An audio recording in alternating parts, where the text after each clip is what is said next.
La Plata's Seth Brown was golden again today as he followed his win in the 1600 with one in the 3200. The sophomore, who is wise beyond his years, outfoxed and outran the competition.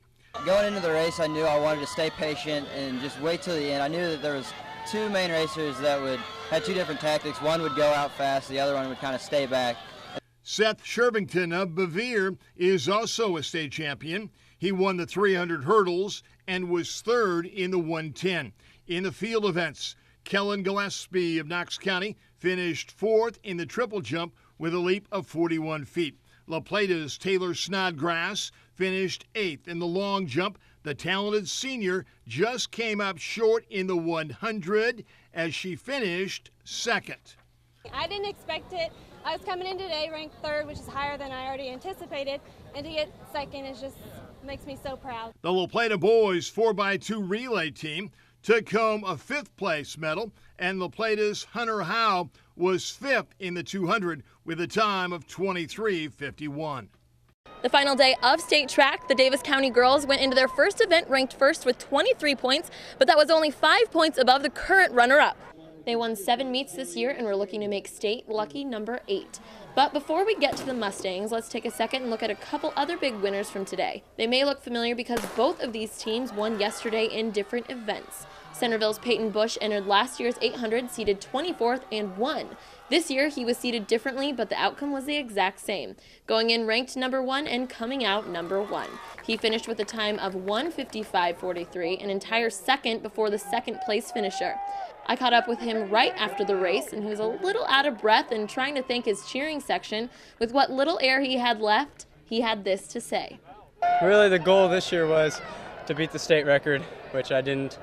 So I was a little disappointed about that, but I just kept going as if somebody was chasing me, which they were. In the girls' 4x1 shuttle hurdle, Oskaloosa looked strong in the first heat, winning with a time of 1:07.28. That time would be good for 4th place. But the new state champs would be none other than Mount Pleasant. Leading the Panthers out of the gate was long jump repeat champion Leslie Taylor. Falling just a bit behind Spencer on the last hurdle, state meet rookie Amy Buckert kicked it in high gear and pulled ahead of the pack, giving the Panthers a huge lead.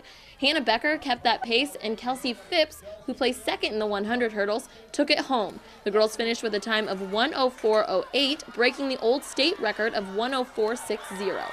Now back to Davis County. The Mustangs participated in 2 events today, the 800 and the 100-meter hurdles.